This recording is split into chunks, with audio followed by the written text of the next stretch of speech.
রাধে রাধে।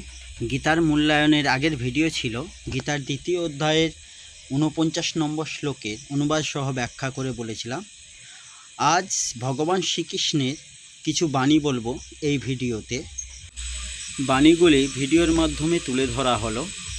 যে ব্যক্তির মধ্যে অহংকার মাত্রা যত বেশি, সেই ব্যক্তির জ্ঞানের পরিধি ততই কম। একজন বুদ্ধিমান ব্যক্তি যে কোনো সমস্যার সমাধান করতে পারেন, ঠিক তেমনি জ্ঞানী ব্যক্তিরা সমস্যাকে পূর্ণতা এড়িয়ে যেতে সক্ষম।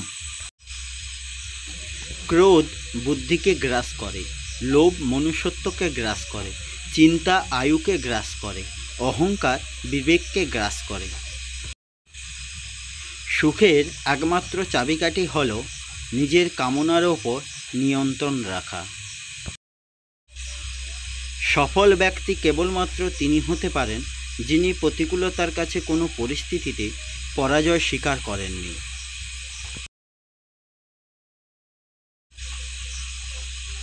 যতক্ষণ না আমরা আমাদের কষ্ট থেকে শিক্ষা না গ্রহণ করছি, কষ্টের পথ কখনো শেষ হবে না। তোমার কর্ম যদি সঠিক হয়, পৃথিবীর মানুষ তোমার বিপক্ষে হলেও জানবে ঈশ্বর তোমার পক্ষে। মানব জীবনের চিরন্তন সত্য হল মৃত্যু, যা প্রতিটি মানুষের জীবনে নির্ধারিত। জীবনে ভয়ের উপর নিয়ন্ত্রণ রাখা আবশ্যক, কারণ ভয় হল এমন এক অনুভূতি যা মনুষ্যকে জীবনের প্রতিটি প্রয়াসে বাধার সৃষ্টি করে। সঠিক সময়, সঠিক শব্দ চয়ন যেমন অচেনা মানুষকে পরম আত্মীয়তার সম্পর্কে আবদ্ধ করতে পারে, ঠিক তেমনি ভুল শব্দ চয়ন মানুষকে পরম আত্মীয় থেকে পরম শত্রুতে পরিণত করতে পারে। সমস্যা মানেই জীবনে থেমে যাওয়া নয়।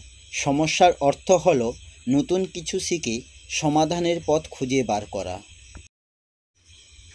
যে ব্যক্তির তার সমস্ত জীবন শ্রীকৃষ্ণের চরণে উৎসর্গ করেন, তিনি কেবল সমস্ত কর্মবন্ধন থেকে মুক্ত।